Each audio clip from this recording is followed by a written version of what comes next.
Hello and welcome to a new video on non-destructive examination techniques. This is our playlist for ASME Section 5. This again, the playlist is intended for people who are going to study for API ICP examination and also for NDT level 3 examinations. In today's video, we are going to start with visual examination, that is Article 9 for ASME Section 5. So visual examination is generally going to be the most basic examination that you have, in most cases you will be seeing. Visual examination, as per the requirements of section 5, can be very simple task. It can also range to a very complex task depending on the geometry of the object and what is the aim for inspection. Visual inspection is generally going to be the first stage inspection treatment that a part is going to receive. Visual inspection can tell you a variety of things about the surface of the component. You can identify corrosion, you can identify discoloration, you can identify coating damage, you can identify leak evidences. All of these can be identified by visual testing itself. Visual testing is not going to be that sensitive because again, the visual testing is going to be limited by the human's ability to view the indication, and a human eye is not the world's best. But still it can tell us about a lot of things, and if the part passes in visual examination, then we might apply some additional more sensitive testing methods to the component. If the part fails in visual examination, then there is no need to do any sensitive testing methods, because in those testing methods also this is going to get failed because it has failed in the least sensitive testing method. So visual testing is Article 9 of ASME Section 5. Scope: this article contains methods and requirements for visual examination applicable when specified by a referencing code section. Specific visual examination procedure requires for every type of examination and are not included in this article because there can be many applications where visual appearance where visual examinations may be required. Some examples of these application includes leak testing, in-service examination and fabrication procedure. Obviously, in most of the cases, whatever inspection we do, it is going to be coupled with visual examination. So whenever we are even doing penetrant testing, the results has to be viewed visually. So the indication that you are generating is happening because of the capillary action, but the detection is happening because of your visual capability. Same thing with magnetic particle testing and same thing with other testing methods also. So most of the cases, the testing method is going to be coupled with visual examination for you to get results. Again, the visual testing can be as simple as just looking at the part. So you can just view the component. If you're directly able to view the component, then it is generally termed to be a direct visual examination. If you want to visually view the component which is not physically available with you, or if due to some conditions you are not able to go to the location where the part is located because of inaccessibility or because of toxic environment, in that cases you can also do remote examination. In remote examination you can use various devices so that you can view the indication or you can view the surfaces which are not accessible to you. In those cases you can have boroscopes, you can have CCTVs, you can have various other equipments that will help you to do remote examination pretty effectively. Now again, before you do any kind of procedure, this is always going to be the common thing that you would require a written procedure. So visual examination shall be performed in accordance with a written procedure which shall as minimum contain the requirements listed in table 921. The written procedure shall establish a single value or a range of values for each requirement. Then whatever procedure that you make, that procedure again has to be qualified. Once the procedure is qualified, then it can be applied onto the actual component. Next is demonstration. The procedure shall contain or reference a report of what is used to demonstrate the examination procedure was adequate. In general, a fine line about 1 by 32 inch, that is 0.8 mm or less in width, an artificial imperfection or a simulated conditions located at the surface or similar surface to be examined and may be considered as a method for procedure demonstration. The condition of artificial imperfection should be in the least discernible location of the area of the surface to be examined to validate the procedure. Next is personal requirements. Obviously, person would require some kind of eye examination for identifying the ability that the person can view the indications whenever they are warranted. So in most cases, they would be doing a near vision test, a far vision test, and a color identification or color differentiation test.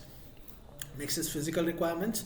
The personnel shall have an annual vision test to assure the natural or corrected distance, a near distance acuity, such that they are capable of reading the standard letters J1 on a Jaeger chart for near vision, and equivalent to the vision test are applicable. So these are some requirements that are given for written procedure. You have some essential and non-essential variable. Again, the same thing applies. If you change anything in the essential procedure or essential variables, a requalification is needed. If you change anything in the non-essential variables, then a requalification is not needed, because the change in non-essential variable would not cause the examination to be hampered or to lose the performance of the examination. Next is equipment. You can have various equipments that you can use. Different techniques also are available for visual examination. You can obviously do direct examination, you can do remote examination, you can do translucent examination, and various other things. There are two kinds of devices that are generally used for visual examination. The first kind of device is known as optical aids. Optical aids are basically devices that will help you to see things very clearly. In some cases you can use magnifying glass. In some cases you can use boroscope, fiber boroscope, mirrors.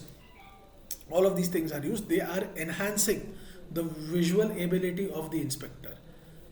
Other devices that can be used are known as mechanical equipments. These are the devices that will help you to make sense out of the things that you are seeing, or take measurements out of the things that you are seeing. So all type of gauges such as micrometer, vernier caliper, weld gauges, pin gauges, thread gauges, profile gauges, metallurgical microscope, all of these are going to be considered as a mechanical aid.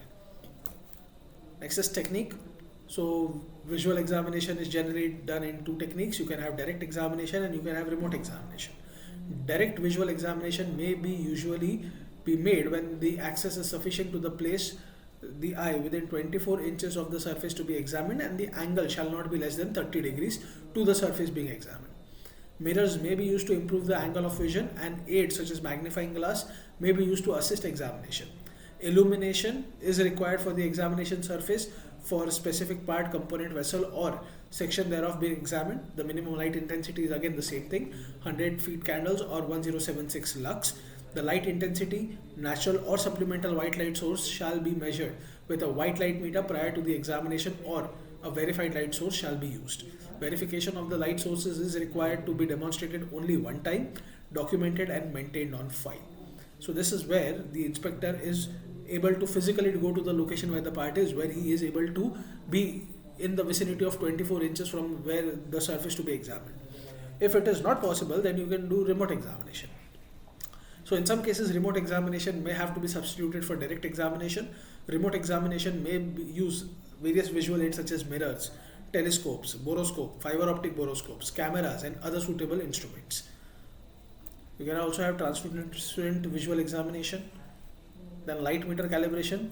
So light meter that is used for establishing 100 feet candle requirement. So the light meter has to be calibrated once a year, or if they are repaired, even if the light meter is not used for a longer period of time, then first a calibration is needed and then it can be used for the application. Next is evaluation. All examinations shall be evaluated in the terms of the acceptance standards of the referencing code section.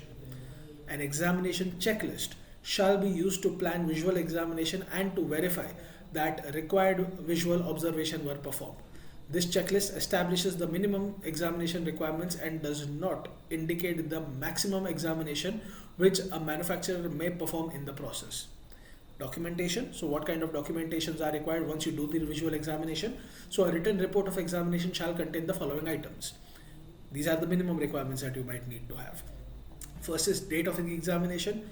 Next is procedure identification and the revision that was used for examination. Techniques that are used, that is, you can have remote, you can have indirect method, you can have direct methods.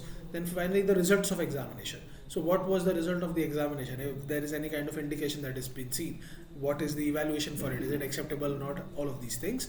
Next, identification of the part or component examined. Examination person's identity, that is qualification level, name, identity, all of these things.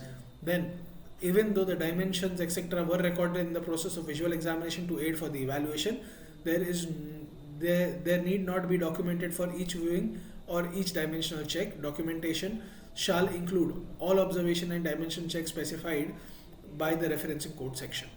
Record maintenance, the record shall be maintained as required by the referencing code section. So that's it. So visual examination is pretty self-explanatory. Visual examination is going to be the Article 9 for ASME Section 5. Again, visual examination is the requirement that is given in API 570 body of knowledge, but visual examination is not present up till now in the body of knowledge for API 510 as well as API 653. So for those, generally at this present date in November 2023, it is not required. In future it might be required. Secondly, this was also good for people who are studying for basic examination for ASNT NDT level 3 examination, or obviously if they are preparing level 3 examination in visual testing itself. That's it for this video. In the next video, we'll be talking about some other non-destructive examination. Thank you.